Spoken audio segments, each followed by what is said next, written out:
Lord, guide my words tonight. Help us do your will now and forever. Amen. Amen. Amen. All right, everybody. Welcome back to the shit show. If you watch this, you know Don't why say it's that called out.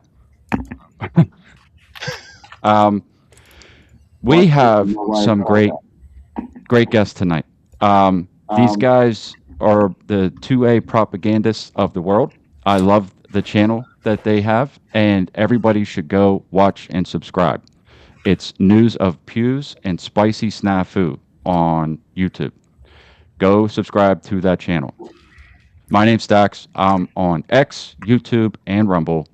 Drew, Uh, yeah, on IG, Luminary Mixdown, and my X handle, I will give at the end of the show because that's how unprofessional I am with using it that I even forgot the account name I created for okay. Andrew, do you want to add anything, plug anything, anything I miss? Just news of the pews on YouTube. Um, if you feel super generous, there's links over there if you want to like give us monies and stuff. But come by, watch some two-way propaganda. Gun rights or human rights. Tracy, would you like to add anything? Oh no, yeah, News of the Pews. That's check us out. Hopefully, you find it entertaining. I Okay. got to tell you, I have been watching this channel for years now. Sorry, Drew. Yeah. And I have to tell you, it's great. Like, that's no bullshit. I'm not trying to tell you, I'm not trying to like sell you guys or anything. Go watch, you'll see. It really is awesome. Drew, go ahead. I'm sorry. Yeah, so on X, it's at Shit Show Co-host, capitals on all the first letters of each word, one word. If that even matters, I have no idea. I've never tried to do a search on there yet. I want to check your privacy just to make sure that it's searchable. But Yeah, listen, talk for about that later. for context, you guys, it's called the shit show because look, I've never tried this before. We've only been doing this for a couple of months, and I didn't know what I was doing. That's how I would open every show. This is a shit show, and I don't know what I'm doing. So we're just like learning our way through this. But I'm thrilled you guys are here. This is going to be fun. This is going to be fun. Um, I guess where could we start? Where Drew? What do you think? Where should we start? Oh my God. My brain is on overload. I've been watching the fuckery going on in Virginia. Some things coming out of West Virginia where they're trying to finally get around on making machine guns common. Um, Abigail Hamburger doing her bullshit in the state next door. We could talk about. I mean, listen, I see 50 rows going to 50 directions. I am almost like a kid in a candy shop. So, I mean, it's on the table, guys. How do we want to jump in? We want to talk about the shit that's going on yesterday with the what was it that happened yesterday, Stacks? We were talking Which about it thing? earlier. This state of address. The president made a speech. Oh, State of the Union. Is that what it's called? It was called State of the Union. I think there's a lot of people that have been upset because Trump didn't talk about gun rights enough in the State Yeah, of he the didn't Union. bring that up yesterday. And I feel like maybe that's. I mean, Taylor can vouch for me here. You don't often hear me defending Trump, but maybe it's not such a bad thing that he's not out there shaking his fist in the air over gun rights in the State of the Union address because we're actually kind of kicking some ass out there, and I just assume he not talk about it. Not rub it Maybe, too hard in their faces and make it more of a yeah, target than it needs to be. yeah. Um, My question is how do you think? Because I often hear, like, I'll work with boomers, and this primarily comes from boomers, but then some other people, and they are under the impression that he is super pro 2A.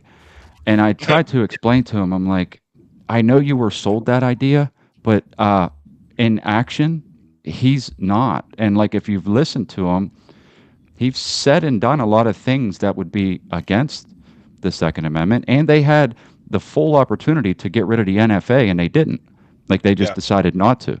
Um, the bump stock ban and then take the guns and due process later. These are things that happen. And I'm not saying that, thank God it's not Kamala Harris, right? Like, I'm great. But I mean, let's And just I know live in it's like reality. every time you criticize the dude, they're like, "Oh, I suppose you would have rather had Kamala," and it's like that's we can't criticize him at all without like, "Oh, you would have voted for her." It's such a specious argument. So apparently, Patrick Schoutz's children are watching us on the television. So, okay, something maybe we PG rate this. I don't know. But no, I agree with you 100%. I, I, we're doing better in that realm with, like, advancing things definitely, but they could have pushed it and there'd be no NFA, which would have been the ultimate. Like that would have been the thing to say to advance. And just the fact that they didn't, it was like, why? It's just so strange. And that's one thing. Okay, politicians lie, right? All right. But the people that don't pay attention and just wholeheartedly spew out whatever they think they know, and they will argue with you. I mean, like screaming, arguing, and exactly what you said, Andrew. They automatically assume that you're a Democrat or that you wanted Kamala could have been better somehow. I'm like, this is not a binary choice. You know what I Yeah. mean? Like, there's nuance to this. I don't Oh yeah, understand. and I think there's some um, maybe nuanced political arguments to. If you're talking about when we could have got rid of the NFA, we got a couple of different stages there with but you're talking about the big bloated spending bill, right? With the Yes. first time through where we had a shot at it, and there was a lot of distraction also at the same time with Mike Lee's push to sell half of the West to the Mormon Church, essentially, and the whole land grab thing got a lot of attention at the same time. So there's probably some nuanced political arguments about what could have been done had they fired the parliamentarian that would have been challenged and all that. Okay, fine, fine. I'm not taking a side on that. I'm just saying that there are some nuanced arguments there. But to this day, now still the DOJ is defending the NFA in court. you know, so like I mean, even to set us. I mean, because we got kind of a sort of win with the $0 stamp thing, and that's the nature of politics, and it stinks like rotten meat, but like that's a bigger win than we've ever gotten out of them. So there's something to be said there. I can tolerate a little bit of arguments there. The problem is there's no excuse for the DOJ out there actively defending the NFA. Yes. Yeah, Yes. I Yeah. kind of That's look my. at it. I'm sorry. Go ahead, Drew. Go No, ahead. I was kind of looking at it like Trump art of the deal, maybe not do too much too quickly to trigger a huge pushback, kind of give, take a little chip away at it. But like Andrew said, the DOJ actively out there defending it, even though it wasn't taken down the way we would have loved it to have been. It's almost like a double edged kind of like a backhanded slap in a way. Like, all right, we broke off a piece, we gave you a little bit, but we're still Yeah, kind of living by the yeah. standards of it meaning what it used to mean. Yeah. And again, it's still early. We'll see what happens in the next 2-3 years. I know there's other agencies that are chipping away That's at the it. key. Is they want to keep this framework in place for the next guy. Yeah, That's exactly what it is. And Pam Bondi, look, I mean, honestly, the worst. The worst. I don't, I mean, she is the ultimate cop. Um, we need to be the one that arbitrates all of the violence. You cannot possibly be on level ground with us. That would be a threat to us. And that's how they all see that. Did you see her replacement, the current Florida AG, has and it's coming into the news cycle again. So I need to read through the article and see why, because I just saw the headline pop up, but he's refusing to defend the ban on 18 to 21-year-olds carrying in Florida, which is something that she did defend in court. And I think it's in the news cycle again because like he probably announced a few months ago. I remember covering it, and then I think now it's like the court date is up, and he has.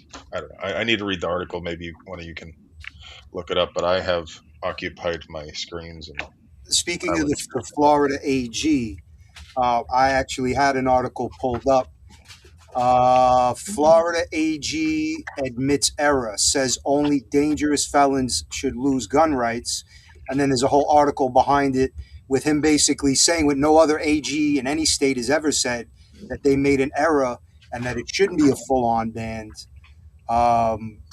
Was kind of like a wow, okay, there's a step in a direction I never saw them taking. Yeah. Yeah, that's You good. know, yeah, that's great because that helps set a precedence. You know, especially if that ever ends up in court, where it could help people who need help. Yeah, I had that pulled up. I had a couple of things pulled up if we wanted to go down that road. But yeah, Florida's looking like a good place for some things to happen potentially. Fingers crossed. Yeah, they're making a lot of progress. Florida's definitely more of a freedom state than a lot of others, especially New York. You know, like Oh, for sure. Yeah. I cannot. I tell Drew this all the time. There's no way I'm ever going out there. You're out of your mind. No. I'll never invite you, but I Yeah, I yeah. wouldn't Well, do I'm it to sure you. So you don't Arizona want. has been pretty a pretty good gun state for a long time, and a lot of the states like Texas and whatnot are finally catching up. It wasn't too long ago; it was illegal to carry a gun in a church or a restaurant in Texas. Couldn't have a long gun, couldn't have a loaded long gun in your car. It's all manner of These uncivilized. these rules, these laws that they put in place, and especially when it comes to the ATF and the NFA, like that's primarily my gripe. Although like because you could pick apart any bullshit from anywhere, but like this encompasses everybody. Everybody is subject to these federal Clear things. Uh, it drives me crazy when they do the wildest things and put people away for stuff that isn't even a crime. There's a guy, I want to say it's CS Firearms. I'm sure you're familiar, Yeah, right? CRS. Yeah, The auto key card, that is crazy to me. That it wasn't even to the right size to work. It was just a miniature picture of something, we need and they manipulate. Like, go ahead. I'm sorry, because I'm sure you know more about it. We no, you're absolutely right. I just thought somebody out there needs to make a little stainless card just like the auto key card with a drawing of a Molotov cocktail on it. And With a so little it, Easter egg because that's a DD, you know. yeah, yeah. So for anybody that's not familiar, there's a thing that's called like a lightning link, and it's just basically a couple pieces of metal, and you have to put it into the correct lower receiver for this thing to even work. But it has to be to scale also. And the guy just made them. They're the size of business cards, which is not the correct size for it to work. And it was just an etching of the lightning link, and they cut it out and put it into a gun, and it still didn't work, and they still put him away for years saying that he was selling machine guns and machine gun parts. Like, he got out of jail not too long ago. I think I seen something on YouTube, Yeah. maybe a couple weeks or months or something. Got out. Well, I think he first published a video in November, Okay. late November, early December. Taylor might remember. Yeah, it's been a couple months. Yeah. His wife was posting most of their updates, Yeah. obviously, because she's not incarcerated. But they did a video where he was driving home, and I think there's been some stuff recently. I honestly haven't watched much of that. They said that they said that he was released like quite a while earlier than he posted, which makes a lot of sense. I would not want I would want some time with my family and all that. Well, I Yeah, think she downtime. said they were coming from home from the halfway house or something when Yeah. they were filming that. I'm trying to look it up right now. At least Utterly ridiculous, and there's no crime there, but they still pinned a crime on him and put him away. And that brings me to this other guy. He was like And I a, would a submit that I don't care if he was selling Mac 10s out of vending machines. There's still no crime there. I agree wholeheartedly. It's just whenever you're trying to talk to people that see, like you and I definitely agree on this, but when you're trying to talk to anybody else Yeah, it that doesn't doesn't meet the understand, statutory definition. yeah, it doesn't at all, not even close. And they still locked him up. And there was also a Navy guy that he was selling, what was Adamiak, it? Patrick Adamiak. Thank you. Yes.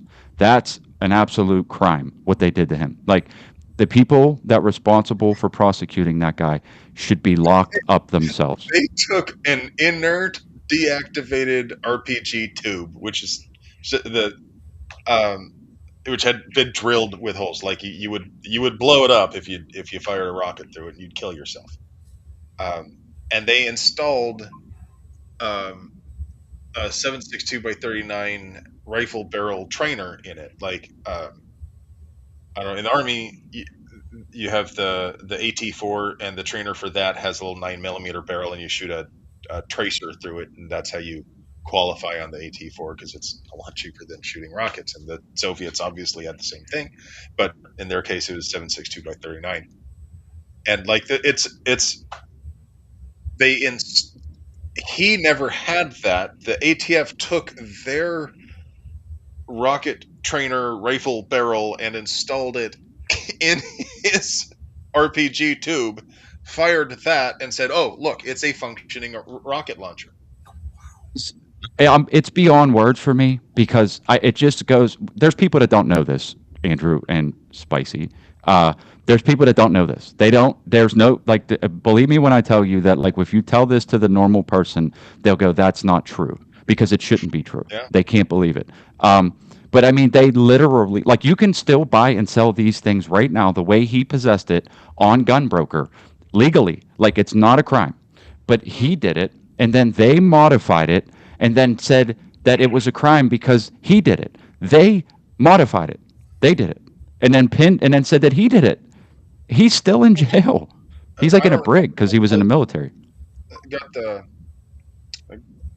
Um, I don't remember who the guy's name was, but the one they wrapped a zip tie around the trigger to get him convicted. Do you remember?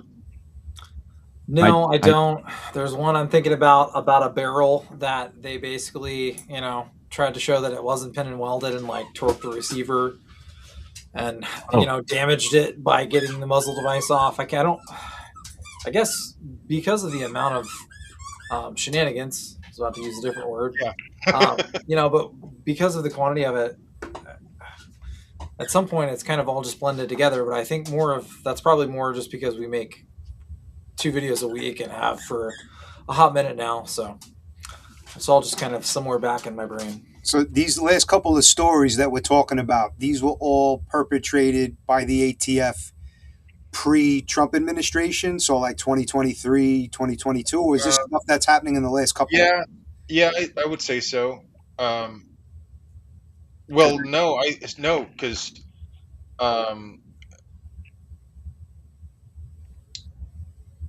believe the Navy guy that was. a CRS would have been under the first Trump administration. I think a couple of these were under his first term. Right. Might have And because for context, there's an investigation first, and it's really not about when they got arrested, but when the investigation yeah, started and didn't stop under any administration. So, like, yeah, you know, they or still or the DOJ continuing to go to bat in the amicus briefs and all that for appeals. right.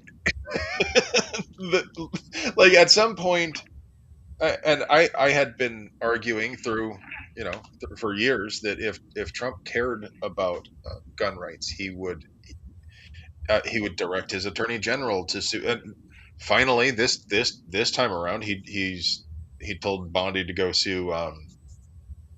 What is it? The Los Angeles Sheriff Department for the Los Angeles County Sheriff Department for slow walking permit applications. Yeah. But like that's such. She should be out there suing every single state for failing to honor carry permits under the full faith and credit clause.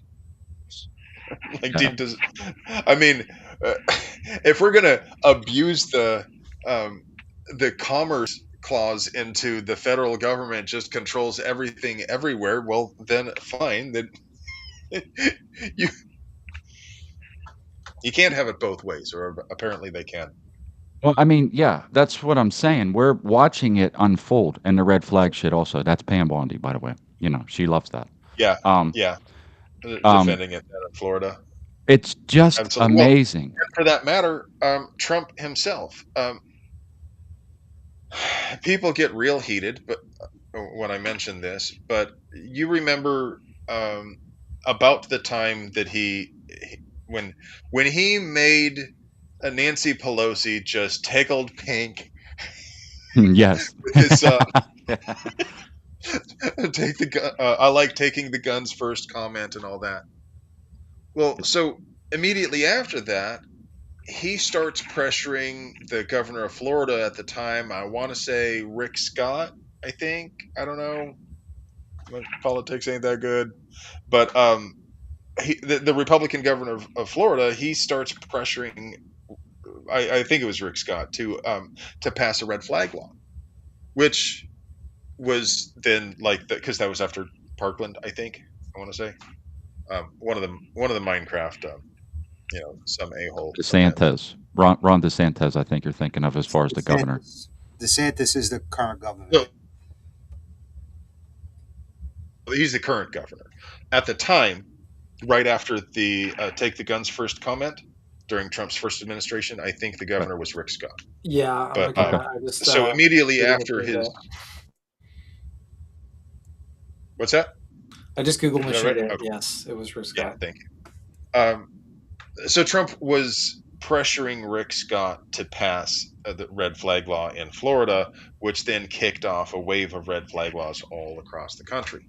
So Trump is arguably responsible for a lot of state level red flag laws. And then, for that matter, then those states went on to pass other gun control laws because you get that little chink in the armor and it, the water flows through the dam. And let's mix another metaphor in there. I don't know.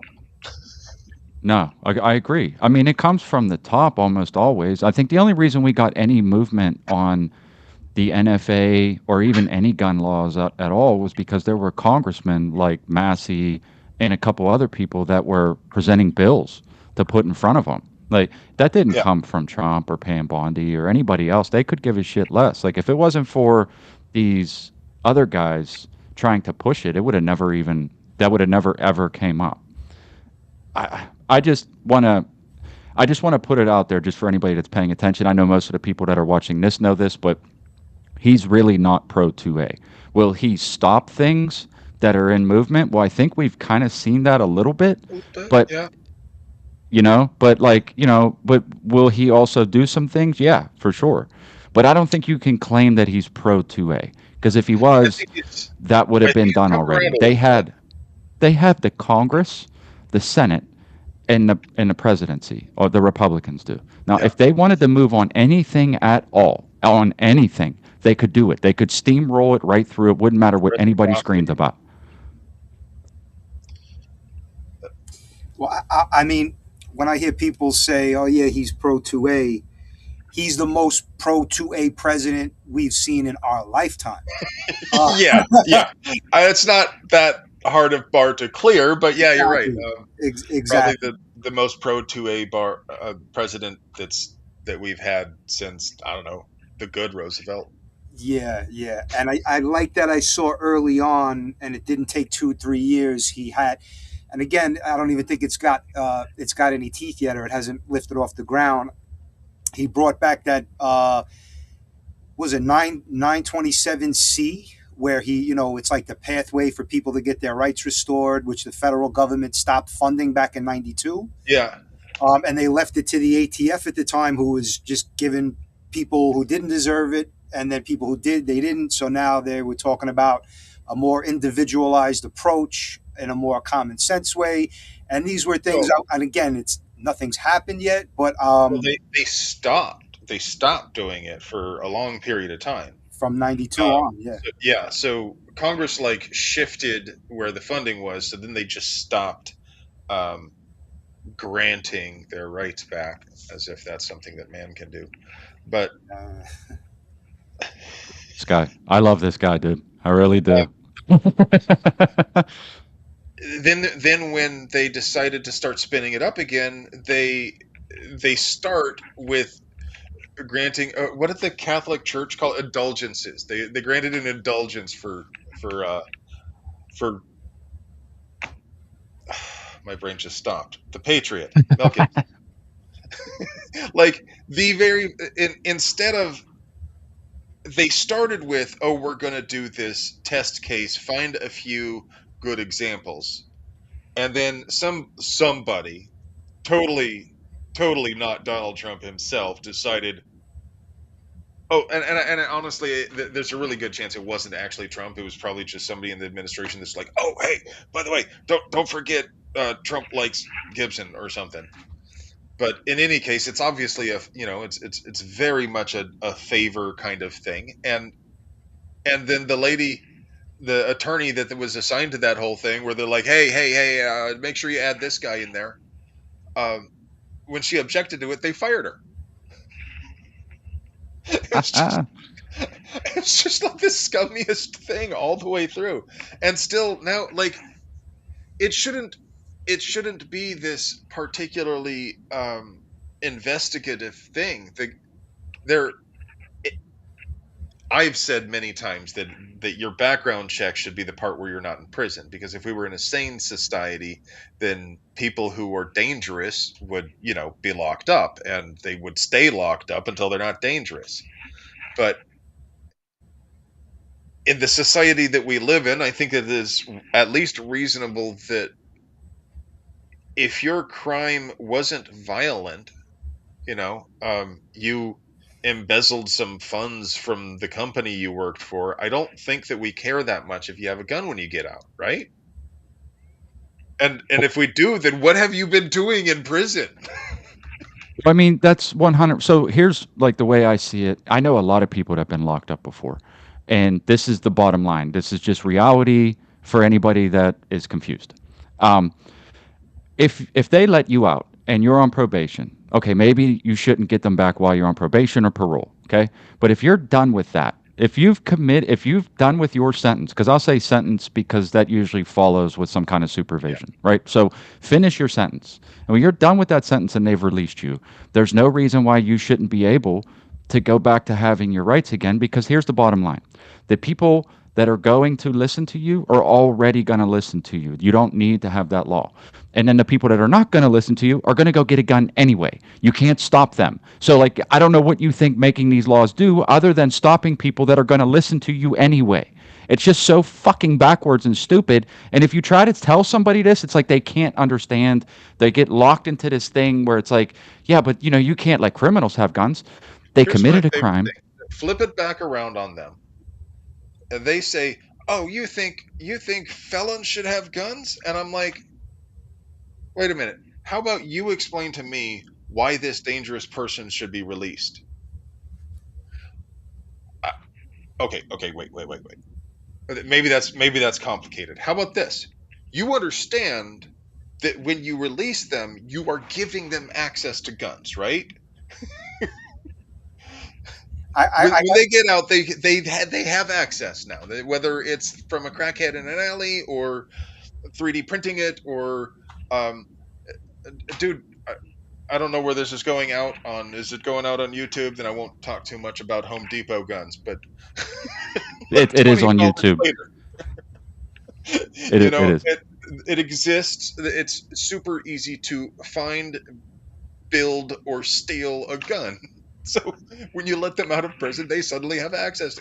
They have guns in prison, right? I mean, they have caught people with guns in prison many times. You can't even keep them out of prison. the ignorance I've seen of people online, because they'll use that term. Oh, if you're a felon, you shouldn't have a gun. A lot of people don't realize where you live determines what qualifies as a felon. Yeah, Because I'm in New True. York City, and if my grandmother or my grandfather dies and I inherit their old wheel gun, and I don't have a permit for it, and I get caught with it unloaded, I get convicted of a violent felon who faces mandatory 5 years in prison. But in a place like Arizona or Pennsylvania or Texas or 38 of the 50 states, it's not even an arrestable offense. So when people throw those terms out like, oh, convicted felon shouldn't have a gun, it's like, well, what laws are you talking about? Where you live, if you lived where I live, you'd be a convicted felon. So, like, be careful when you're using these terms.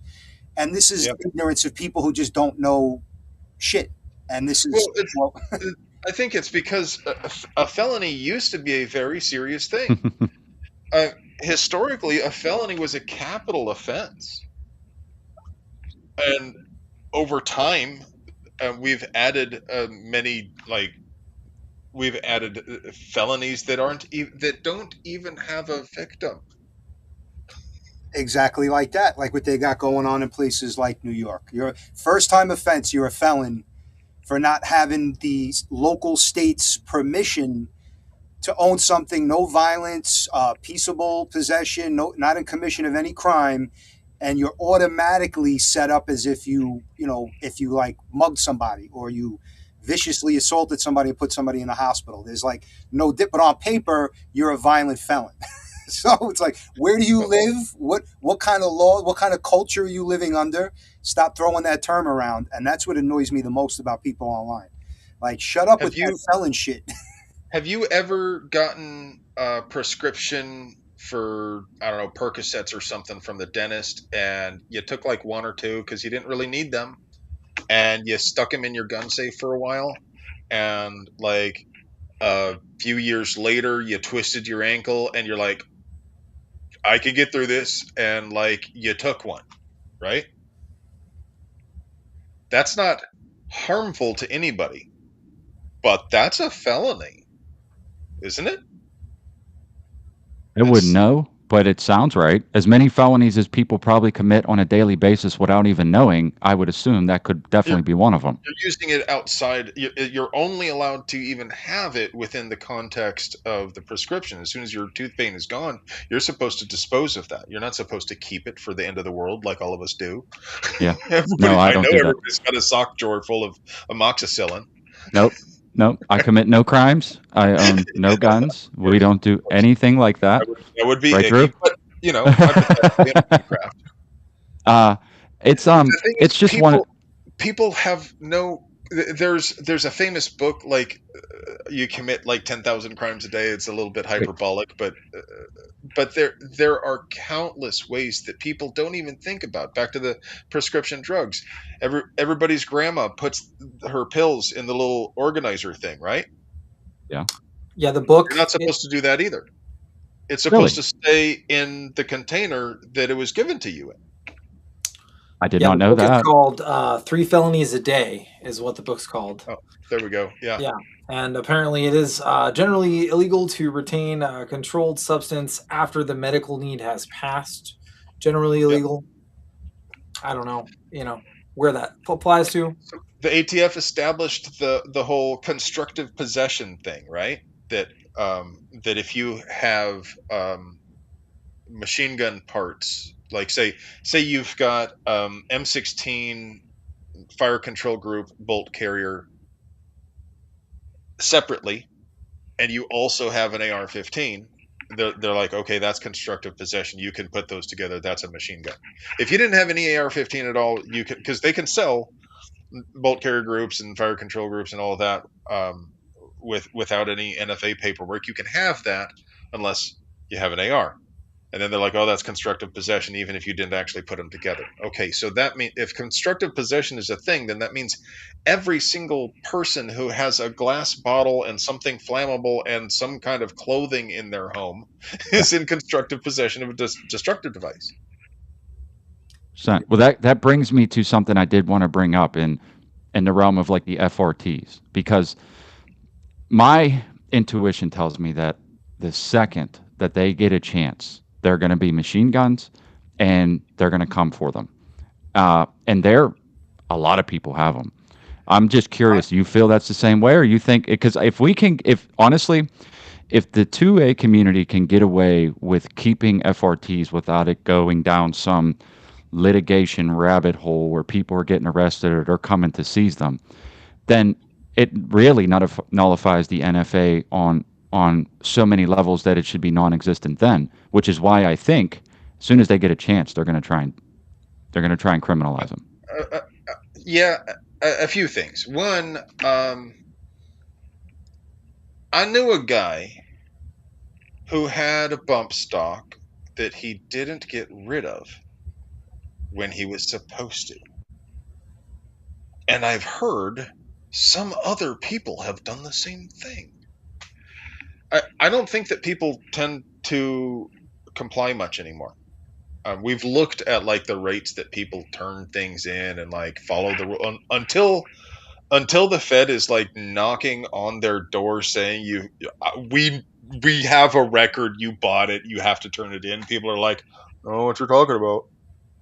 There's a So that lot would of non-compliance out there, and that makes it really hard to enforce things in the first place. So right.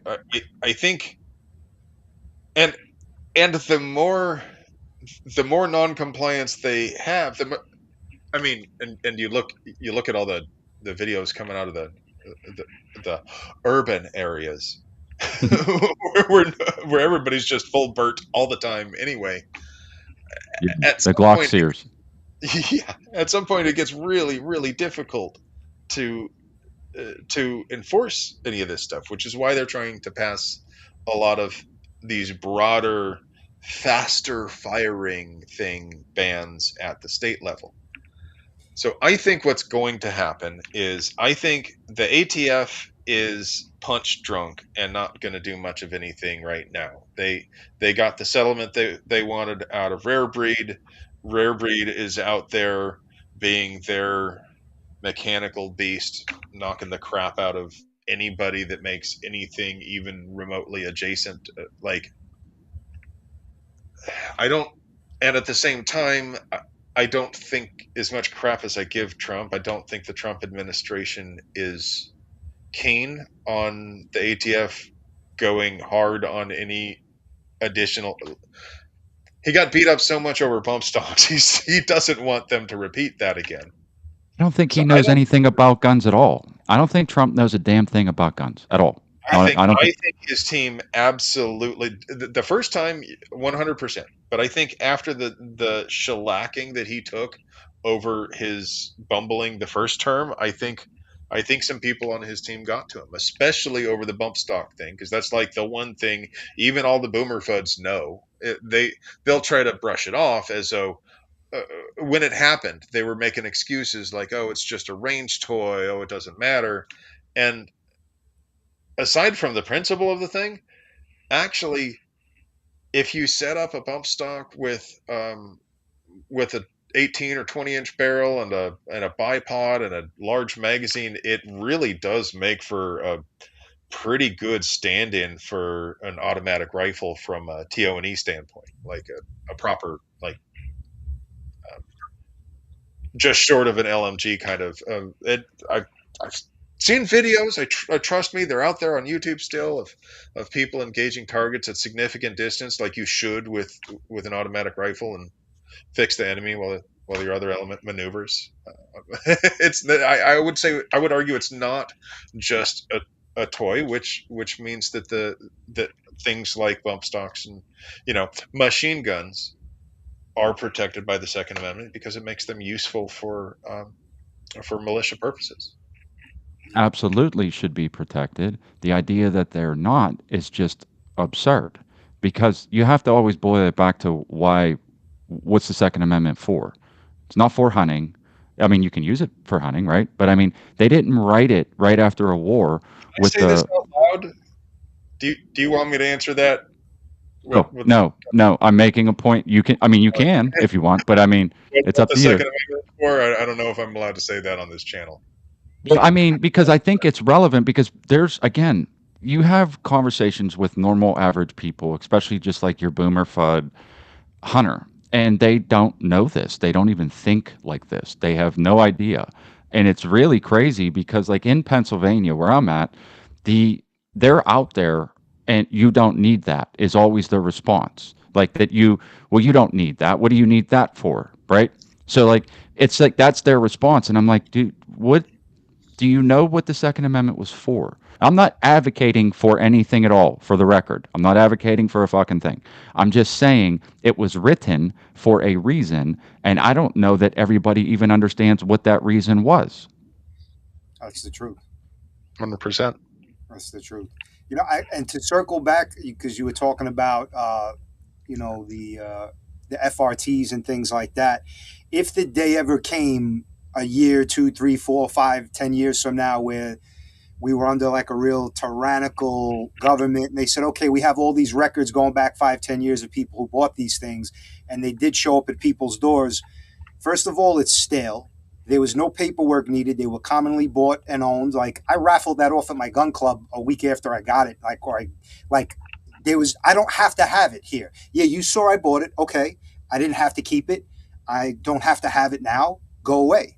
But a lot of people feel like if they get it in their head to do that, that they're gonna hang you upside down by your heels and beat you to death until you magically just make it appear. Because people do that. They give things to people. They buy guns for their spouses, for their grandchildren. So parts and stocks and grips and things that require no paperwork, I feel like is a I'm real hard thing to try sorry, to I got to enforce. stop you there because they may not literally hang you by your toes until you give it up.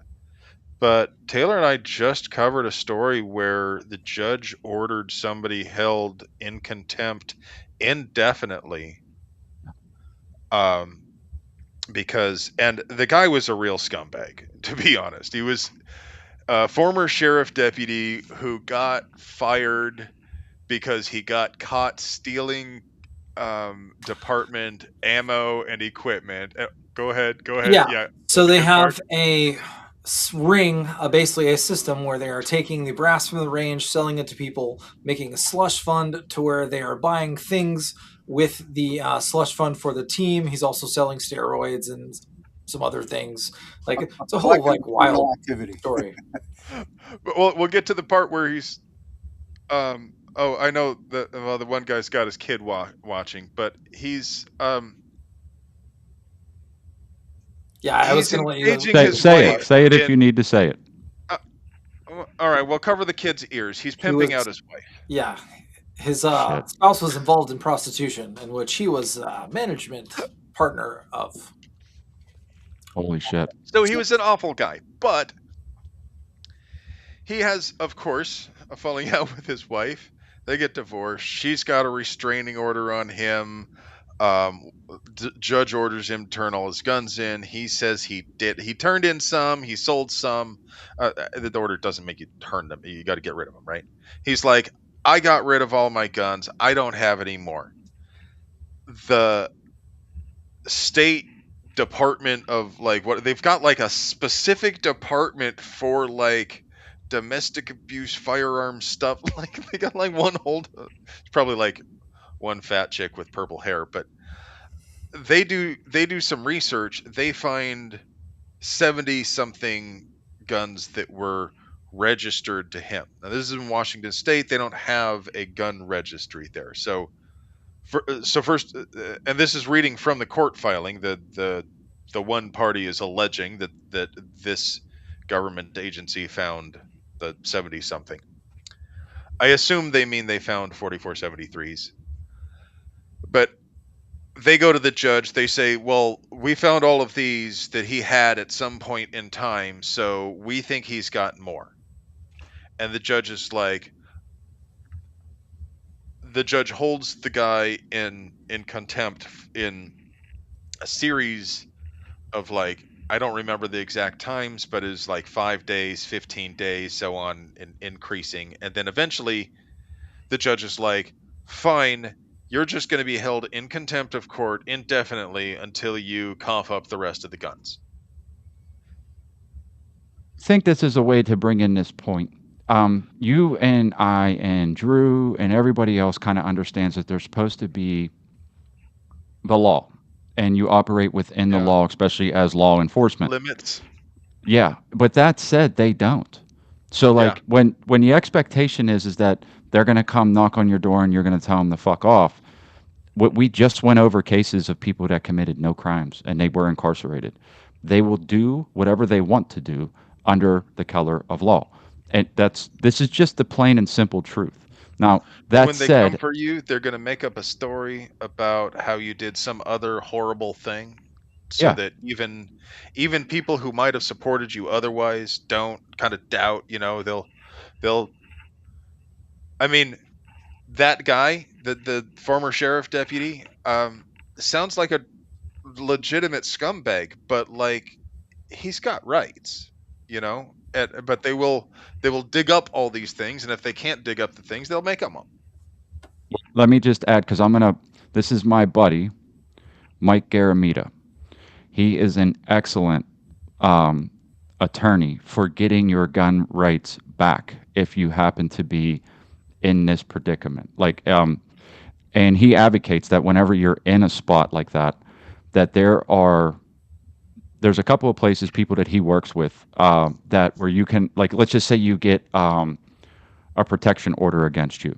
They have places where you can take your guns and not surrender them while the process is happening. There's places like this that are all over the country, but there's a couple of them that he recommends. And I'm just putting this out there for anybody that doesn't know.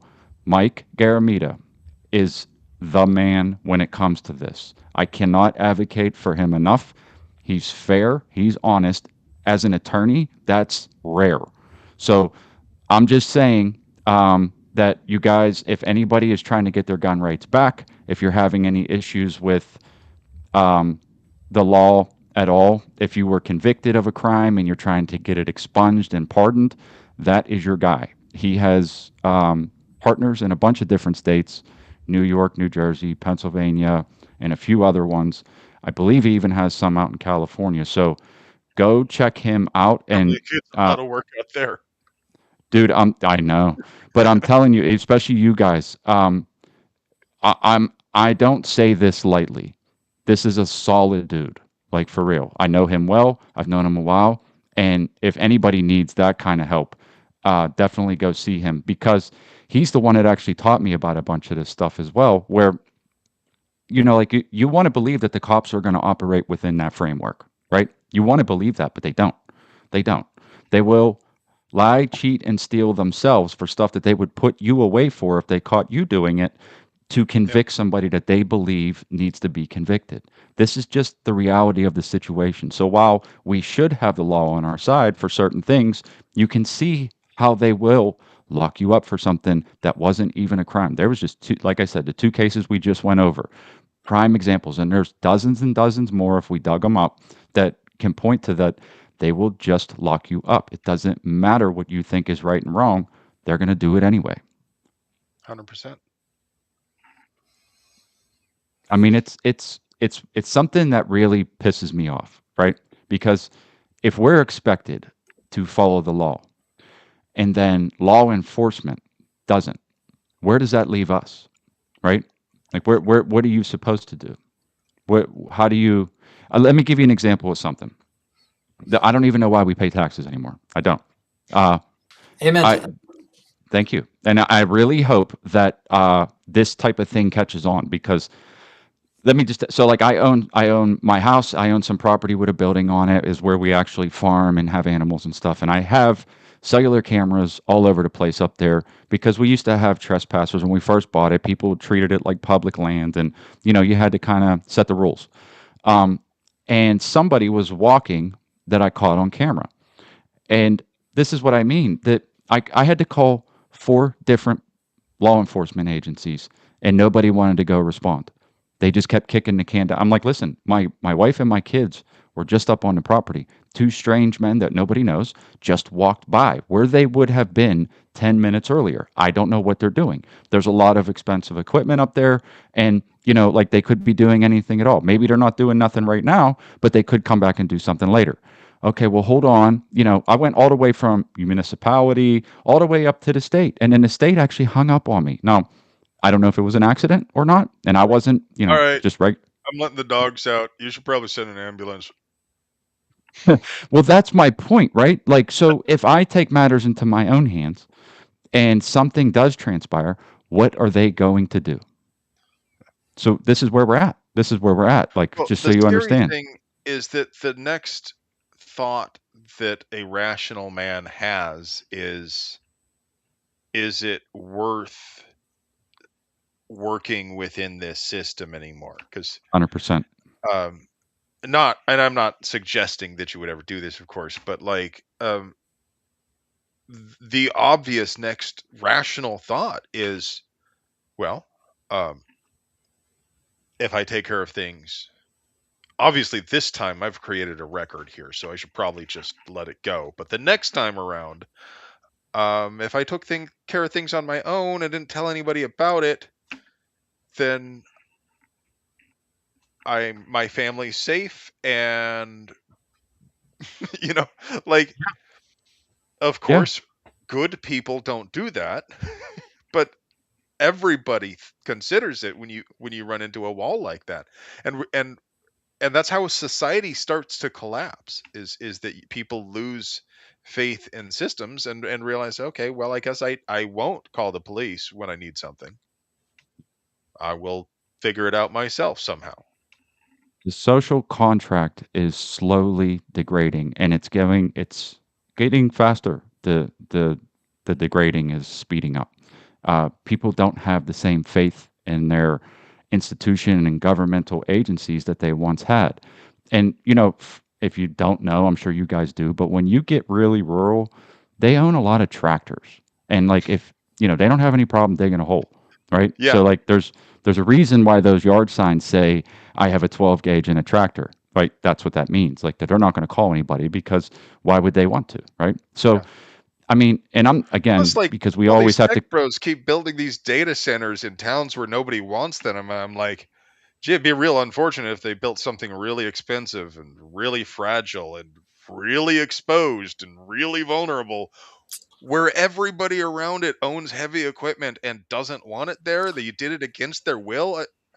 This is Again, a I'm not. legal disclaimer. This is a joke. thank you. Again, I I'm was not. just I'm getting not ready to say that. advocating anything, but like, my word, that how long is that going to go on before somebody doesn't let it? I've seen what the French people do with manure spreaders. Like, Yeah, which is ooh, surprising because it's the French. you are tempting fate there.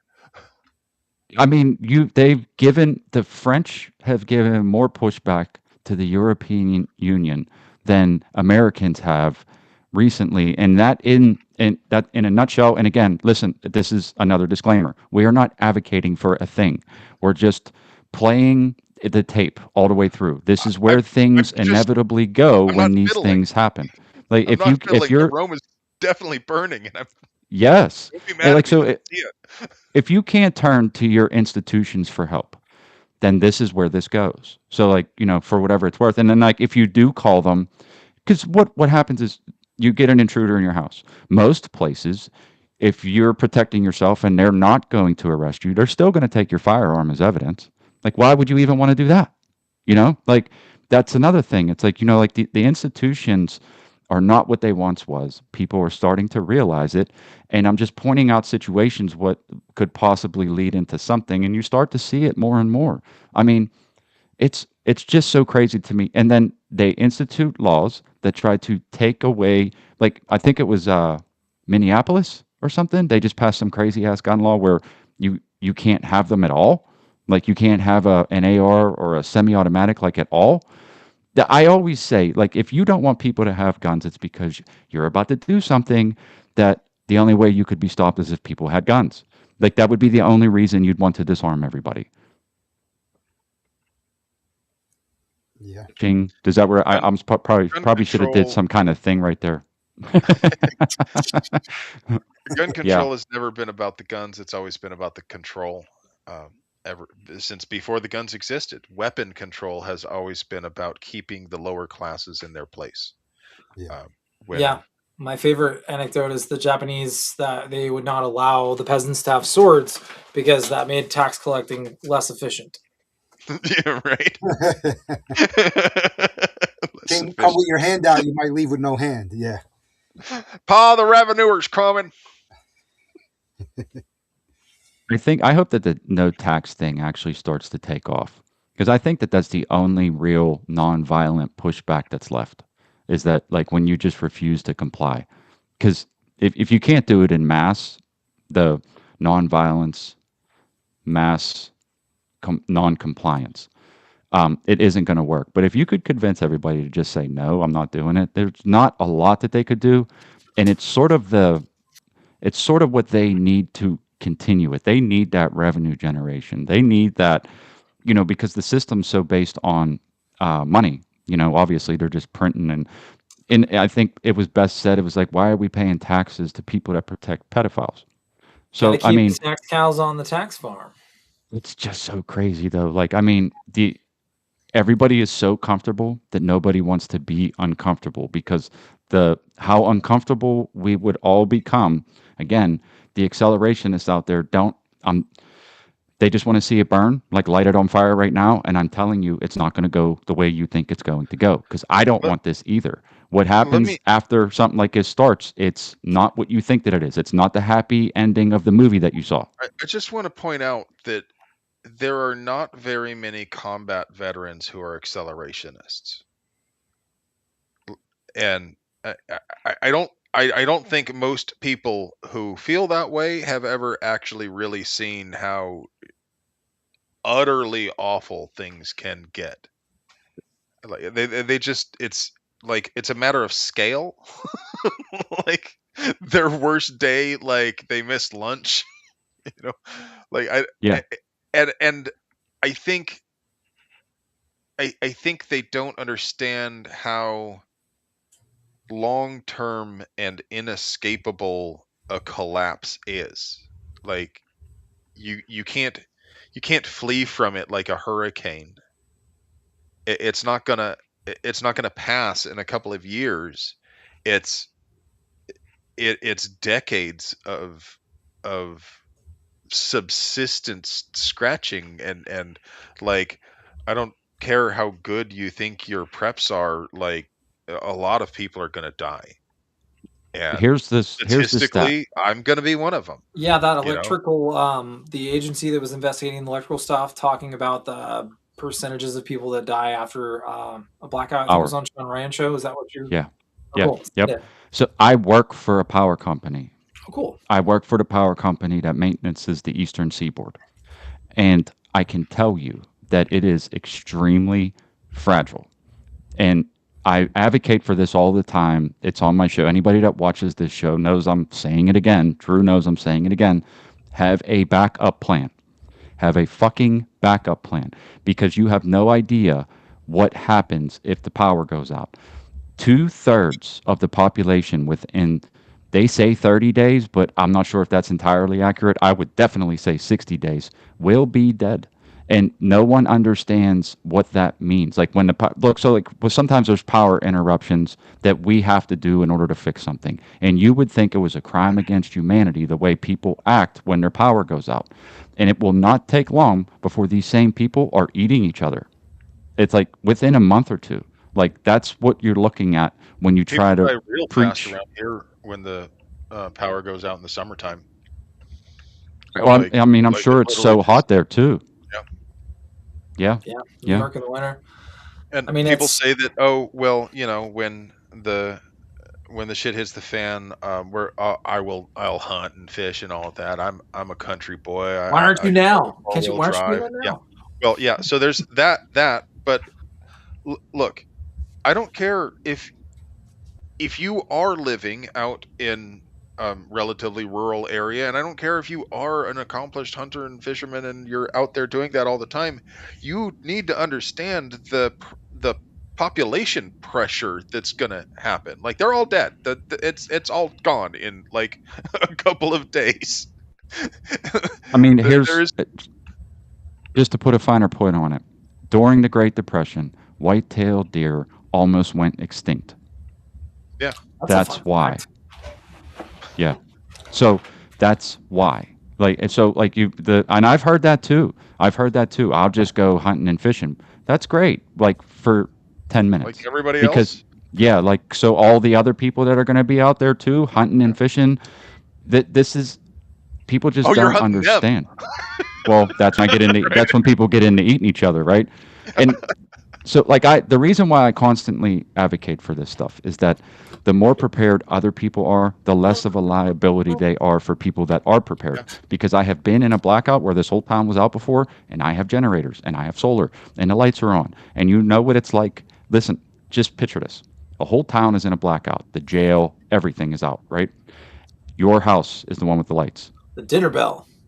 Yeah. Yes, like you can feel it because you go outside. You're like, how do you still have power? Like, you can hear the generator running, right? Like that's why we still have power.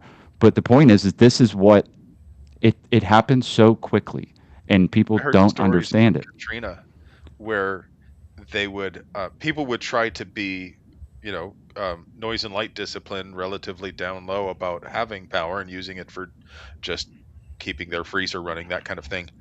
Yeah. And people would hear it, and they'd come by and they would steal the generator. And to do it, they would start up a lawnmower and drive it over to the generator and then pull the generator away. Wow.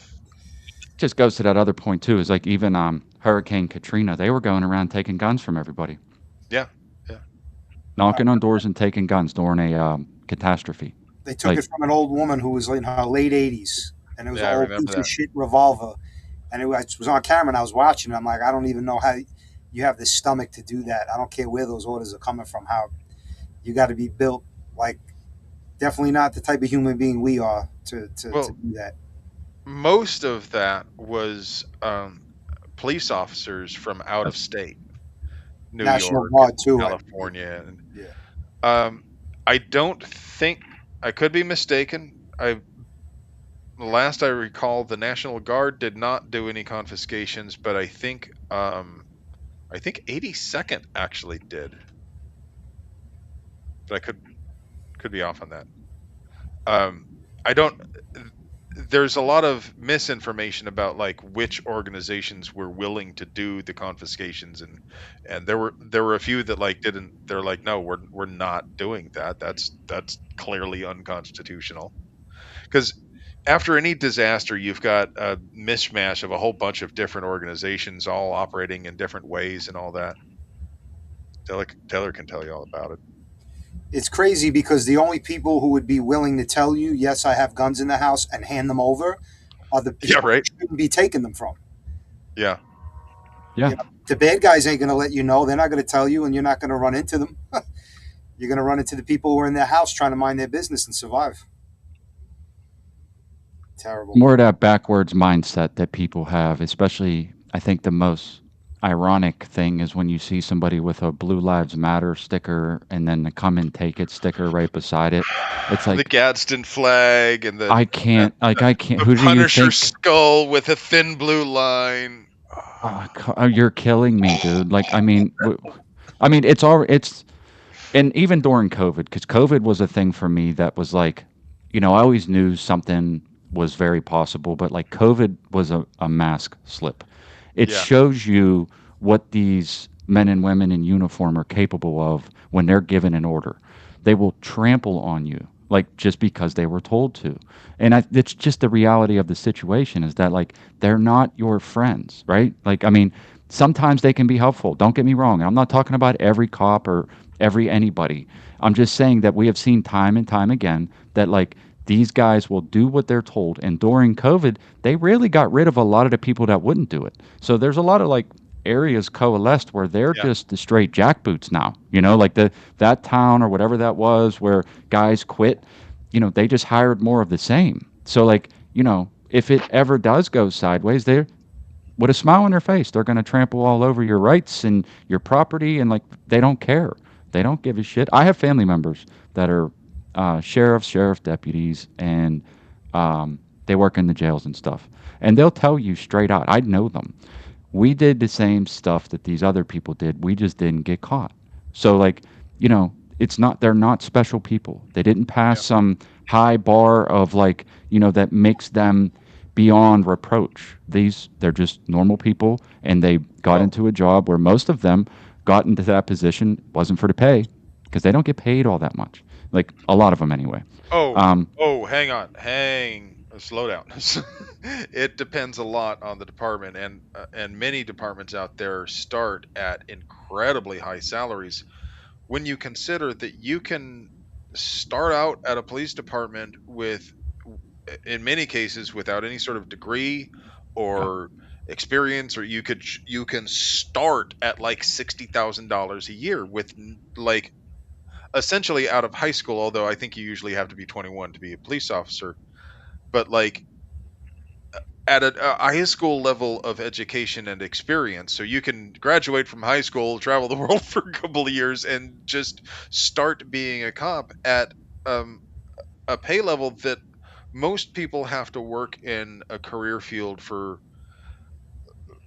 5 to 8 years or so before they're starting to see $60,000 a year. I mean, that's not.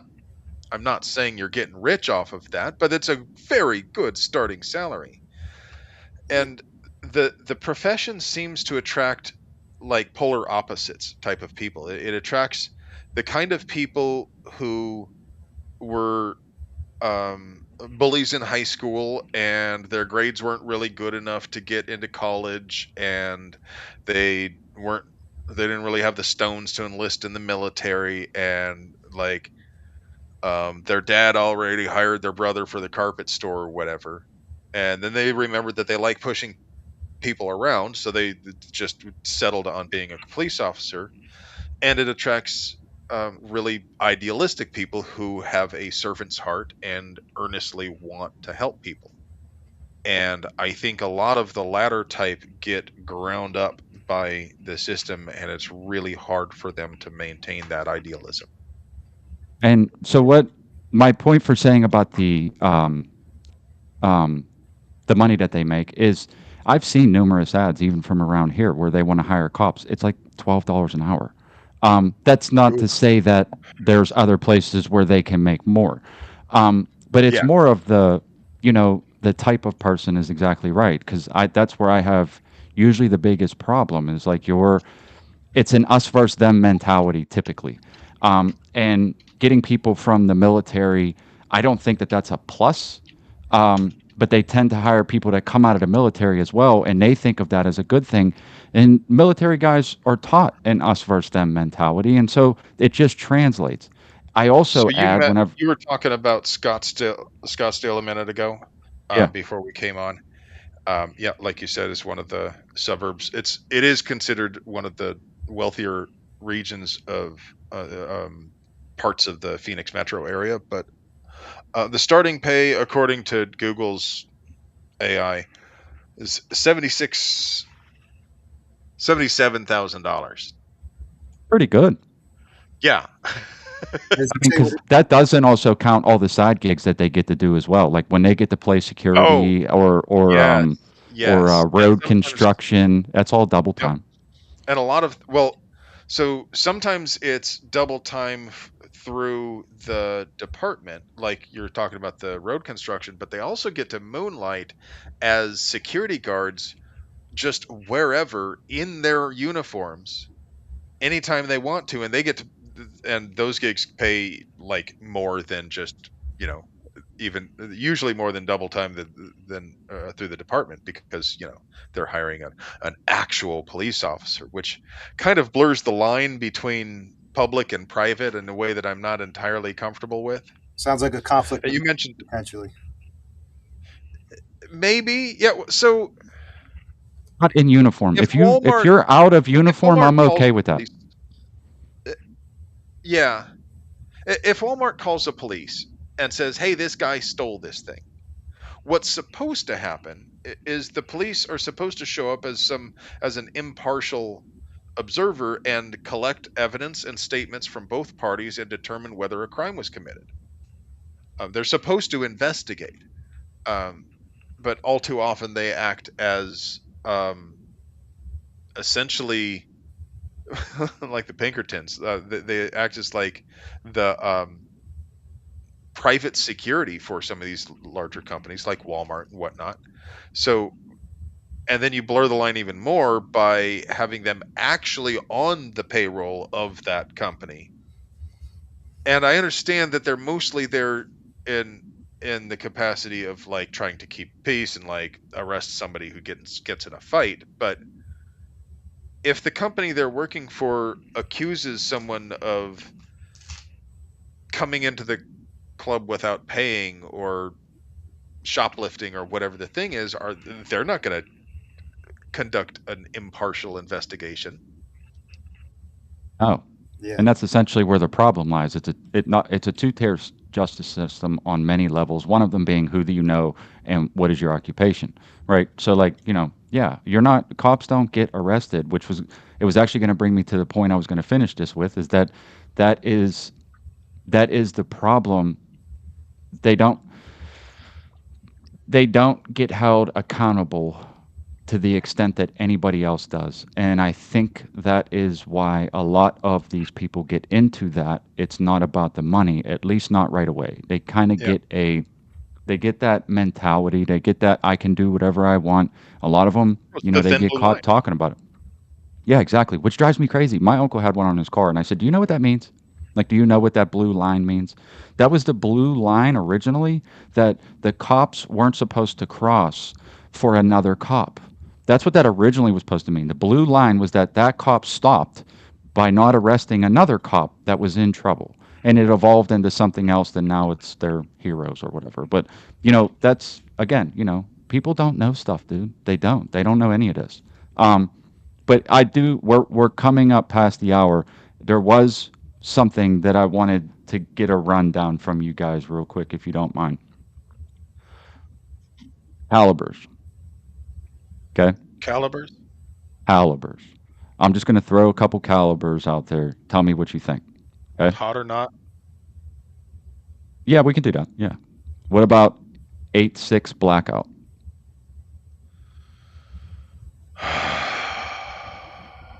I'm not even doing a hot or not. All I got for that is just a deep sigh.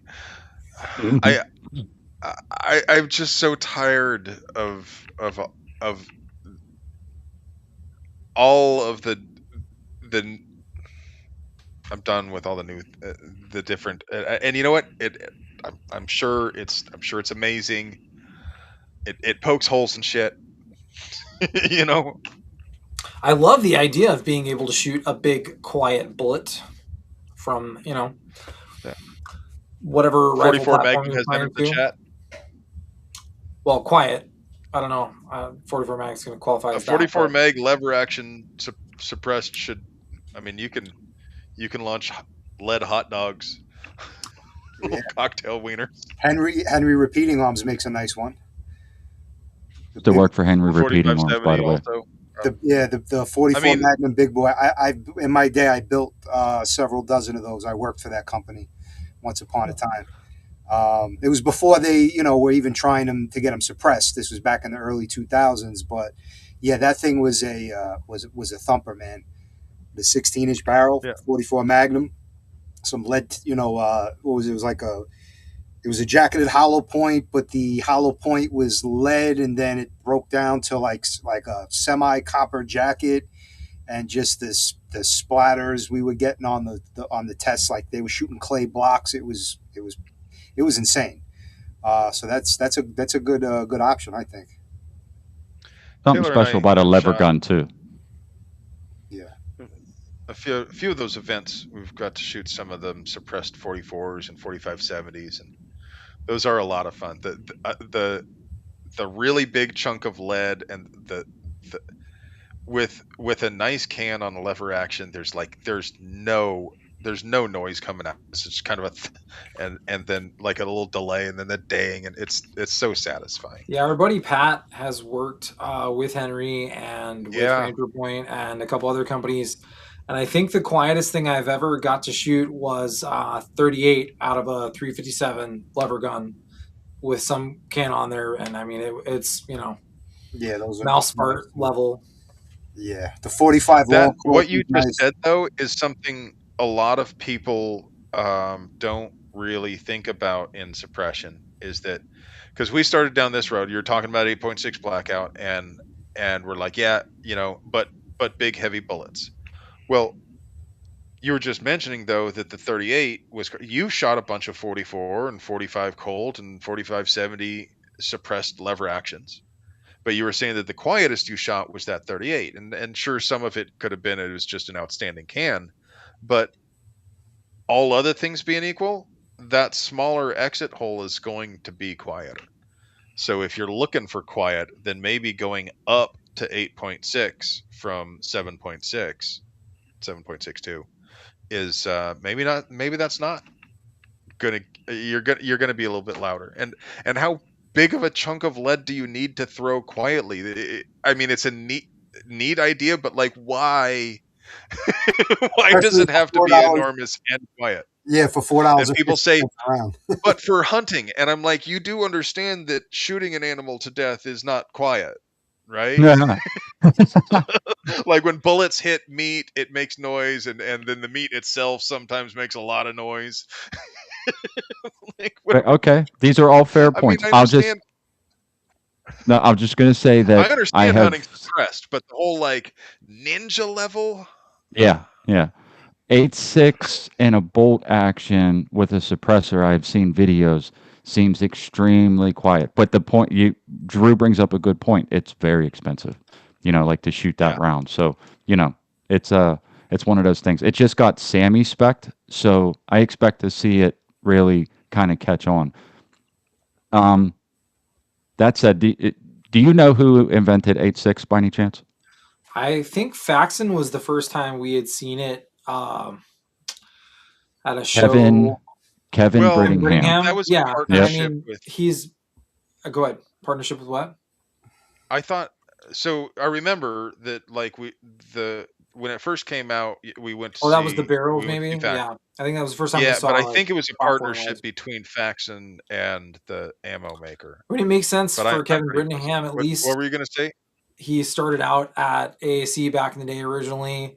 I mean, he Who worked for was it? SIG for a while and now with Q. And that was when we did Gunstock a few years ago. That was one of the guns Q had up on the rifle range.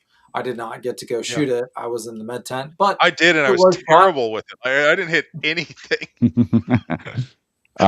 It In had this case you it missed had this it, huge Christmas tree reticle on it, and like the rep from Q was doing his damnedest to be a good AG and walk me on there, and I was like not understanding which hash marks he was talking about to hold on.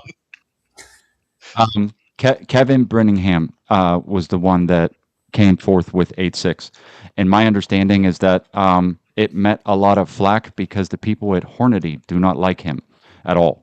And when they originally tried to get it onto the market and get it Sammy spec, they were the reason they're on the Sammy specs board. They were just kept saying no, no, no. Yeah, So apparently it's been some saga. And Kevin he has takes a credit lot of for drama. making, well, I Sorry, mean, no.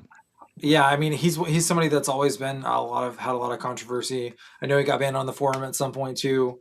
And I mean mhm. again, like yeah, I can see if Hornady doesn't want to start making that caliber, or maybe they really just don't like him. That's curious. I would love to hear the Or story they got behind some that. other project in the works. They had 8.7, 338 8.7. arc, apparently Yeah, 338 yeah. arc, which was a caliber that I was going to bring up next. If you have any thoughts on that, is that they actually wanted to make that for a direct competition with Kevin. That's how much they didn't like him. Apparently, allegedly, I don't Hmm. know. This is just what things that kind of put themselves together from hearing people talk. But what do you think about the 338? I got to shoot one when I don't. we had the PSA version come to the studio a few months ago, prior to us being released. And so, like, I Onto don't, our own adventure. I haven't really looked at it much ballistically, but shooting it, I mean, it was punchy as hell. So, like, it's definitely have. It seems to be having some like good terminal effect on things, but again, the struggle's like, okay, new caliber, cool. Can the consumers get into that caliber affordably? And then are the manufacturers making enough ammo to where people are going to be able to actually buy it, right? Be able to afford it again to shoot. I mean, five You seven's know been what? around for a I long gotta time. say it. Didn't get popular It's until recently. that's it, isn't it? It's what you just said. Making enough ammo is that inventing all these new cartridges is their excuse to like not just provide decent ammo at a fair price. Like I mean, I wouldn't say yes or no, but I would definitely think that it's definitely always about money. Like, I mean, for sure. Like, it's there's no doubt in my mind. Yeah, and Um, you make a lot more money off of the new hotness than just consistently producing a dependable product at a fair price.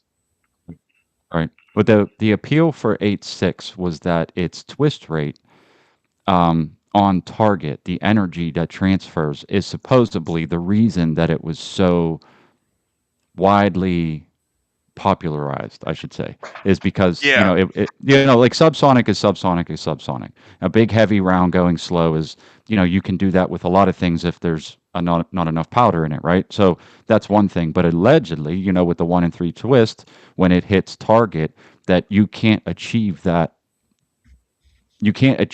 energy with any other subsonic round. And that was the appeal that people were sold on for the 8.6. So I don't think that 338 arc's twist rate is that fast for the same thing, but whatever, I was just curious what you guys had thought about those couple calibers. And one more thing. I I'd I'm like sorry, to go ahead. know if anybody can come up with a way to empirically measure whether the twisty is Yeah, whether the twisty energy is is whether so have you read handgun wounding factors and effectiveness? I have not. Please read it, especially before you go on ballistic testing adventures. It's a really good like jumping off point. um, Dr. Fackler pointed out, and the FBI's handgun wounding factors and effectiveness, they point out that generally speaking, people point to this 2,000 foot per second line as um, like it's some magical threshold, but generally speaking, below 2,000 feet per second or so, the size of the temporary stretch cavity doesn't exceed the elastic limit of tissue to so it stretches and then it collapses back. Whereas beyond 2,000 feet per second, generally speaking, there's a lot of factors involved like projectile shape, weight, and fragmentation, all that sort of stuff. But generally, the size of the stretch cavity does exceed that threshold. But like that means that normally with subsonic bullets, the size of the size of the wound cavity is determined by the size of the crush cavity, which is determined by the frontal area of the bullet. And this whole twisty thing is maybe like the math makes sense in that the yes, the energy was in the bullet, but where the energy being applied to tissue, and I don't I'm not convinced, but I'm also not smart enough to even think of a way to empirically test. You and everything that you're thinking. I just find it intriguing that it's possible, or at least Yeah, being stated, right? Like, it's because a I mean, really interesting idea. yeah, I mean, because if it is true that that is what happens, it would change things, right? Because the whole understanding of 100%. ballistics Yeah. would change if it's actually true. Um, so, I mean, I just find it interesting, and those are the calibers that people tend to feel a certain way about. That's why I wanted to ask. Um, okay, so I wanted. I wish we had more time. I don't want to take up all your time. I really appreciate you guys hanging out because this is Denzel fun for me. Washington. Honest I to God, this is wish fun. we had more time. Yeah, yeah. But I do want to ask, have you guys heard about the potential ammo shortage and the reasons for it? I'll just say real quick first is that there was a munitions factory in Tennessee last year that was blown up. No real explanation why that happened. And with Trump's tariffs, they are allegedly unable to get enough Lead. components.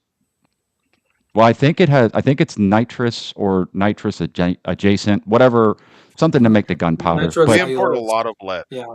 We have a hard time getting permits to mine lead here for obvious reasons, but that means that we import most of our lead from China because pollution is good when it's in Asia and bad when it's here.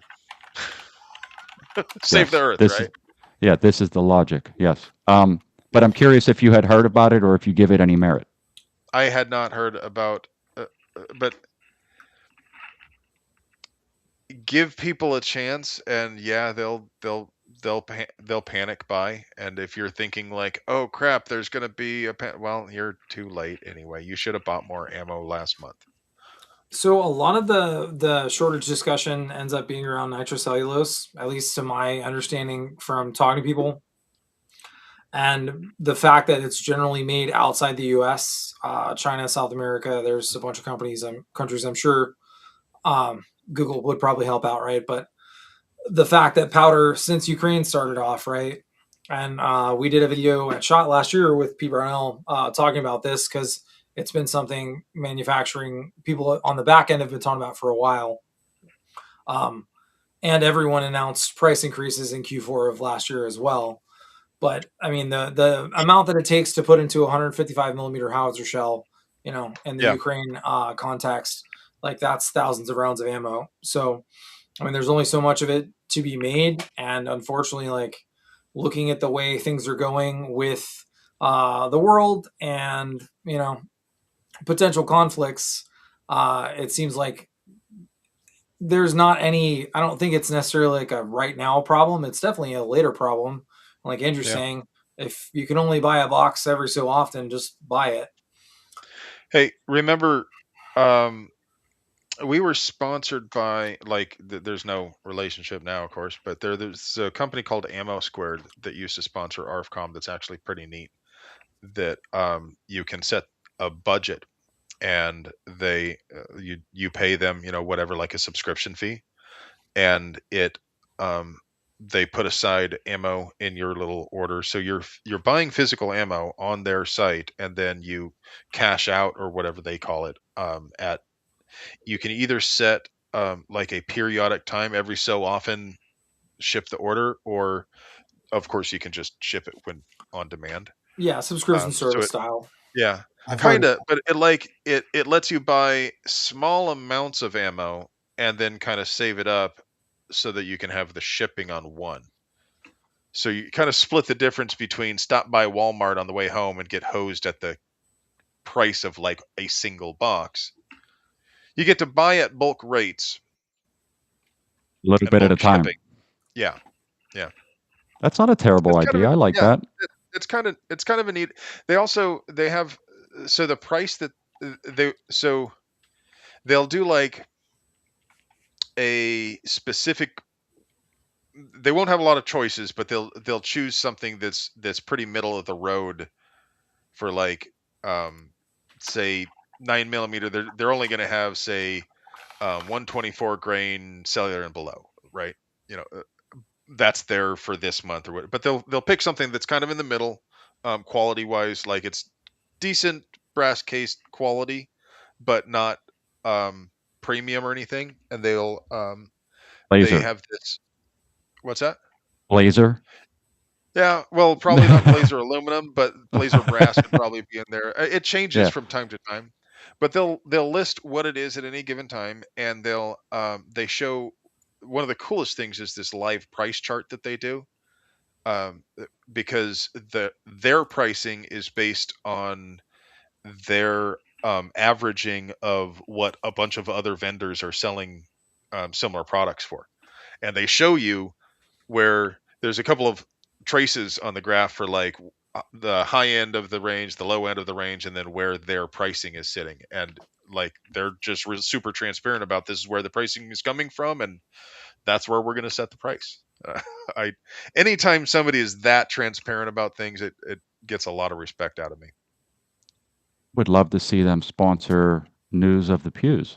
That I mean, it We just should talk sounds to like them. yeah. The problem with them is they were one of our most troublesome sponsors, because it's an online business. The whole so like the two things you're not allowed to do is sell guns or ammo on YouTube. And we got a strike or in trouble because I uploaded an unlisted ad video of the preview of the ad that was scrubbed as much as possible, and we still got dinged for it. It was a rough edit so that the team could look at it and try to find anything else that would offend YouTube. And YouTube's robot found a URL. What was it in like a screenshot? I don't like it. Didn't like the slightly blurred banner in their warehouse with the URL on it. Shit. It was blurred just Yeah. enough that you could sort of read it. And I guess the robot picking between like color hues on screen formed some letters, and here we are. Those Yeah. robots examine every pixel. Oh yeah, Essentially, that's the trouble with YouTube. Are you guys anywhere besides YouTube? Like, do you any other socials? we did Uh, make a Rumble account. I have only posted one episode on there. Honestly, it's been kind of my fault that we're not posting on there, but I'd like to make other accounts. Just figuring the time thing out when we need to be doing it. Yeah. If I could suggest X, you know, um, I'd be more than willing to share a lot of them posts out. Not that I'm some big following or something, but I'd be more than willing Yeah. to put it out there for you. There's a lot. I mean, X, as Drew can tell you, is that it just seems like everything kind of bubbles down from X to the other social media sites. So if you get on top of, you know, getting there first, the Oh yeah. governments are on X, right? You know what I mean? Well, So everything kind of falls down from there sometimes.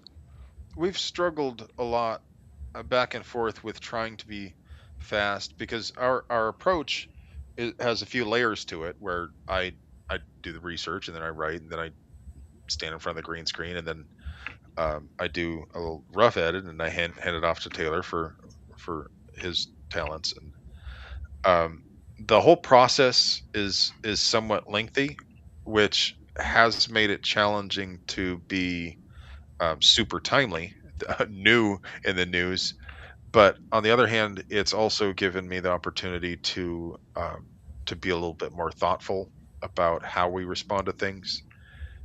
There have been quite a few cases where the initial wave of reactions has been OMG, BBQ, and with a little bit more information, we can put a finer point on things. So I think, and I've I jokingly call it propaganda, but it is it's titled news, but it is biased information that is intended to persuade, which is the definition of propaganda. I'm out to change minds, and yes, I want to inform, but I'm mostly out to spread the message, to proselytize. Is why I think channels like yours are so important because like it's not just like buy guns because guns are cool. Like I can tell from your videos in the past and recent that like there's a real, not only is there an understanding, but just the idea of breaking that barrier between the people that don't get it and the people that do, right? Like Yeah, just having that voice available, right? Like just saying the fact that like you say felons shouldn't have guns. Well, point out the obvious to people that don't, that just mimic that. And maybe some people will rethink it. That's why I think it's important. yeah. I'm again, I've been watching you for years, bro. This is Well, like thank a really cool thing for me. It's why I really appreciate you coming on. Because I think it's important. Like just saying the truth is probably the most important thing, and letting people know how to see it from another perspective is just as important because people get dug in. Guns are That's bad. one of the things I've tried to do as much as wherever I can is try to frame arguments in a way that people haven't seen as much before because we get inoculated to, well, if you outlaw guns, only outlaws will have guns, and these cliche arguments that people have heard over and over again. But when you put things in the context of, hey, if the only legal way for a person to carry is with a concealed carry permit, then a $250 class and $180 permit, and not to mention the ammo and the holster and the gun and all of that, and then trips back and forth to the permitting place and all that, that's a pain. That's inconvenient for me, but for the single mother abuse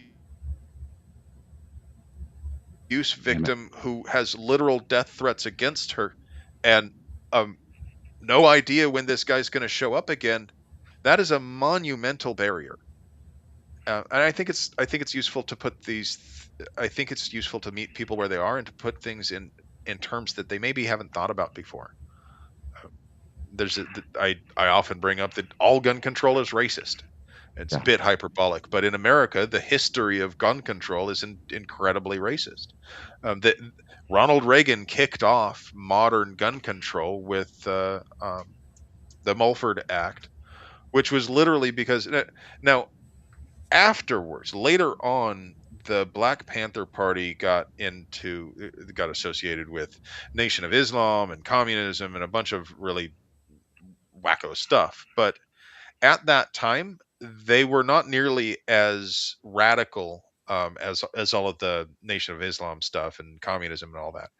They were radical for the time, of course, but it's the cops weren't patrolling black neighborhoods, and they got together and they're like, well, if they won't, then we will, and they started patrolling their neighborhoods with guns. And the white people were like, oh, that's scary. The Negroes have guns, and they passed a law they banned the carry of guns in California because black people were patrolling their own neighborhoods. It's well said, and I think it's super important because I guarantee you there's FUDs that don't know that. There's Yeah. 100% guarantee. They just think it's a felon or a criminal thing. So, yeah, 100%. Well, is there, Drew, do you want to add anything? I mean, I'm really grateful we got you guys on the show. This was a great conversation. I hope we could do it again sometime in the future. Especially over, maybe things that come down the pipe that we could be more, Yeah. celebratory about. Would be cool. Yeah, man, I had a great time, and I'm glad to be here. That's a blast. Thank Thanks you. for having us. I love you. Yeah, likewise, right back at you. Get a well hello one time. You allowed to do that? Well, hello. Outstanding. Outstanding.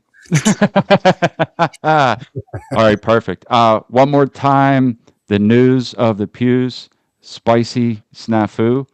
These guys are great follows. They're kind of going out on their own recently, so go support them. Go subscribe. Q, definitely go subscribe. You've been paying attention. I know you've been. Go subscribe on YouTube to these two guys, please. All right, everybody out there. Guys, do you want to add anything or plug anything before we wrap it up? I don't know if I missed anything. I think we hit it all. Nope. Thanks We're for good? watching. Be excellent to each other. Thanks for having us. Yeah. All right, well, you guys have a good night. That was the shit show. I love you.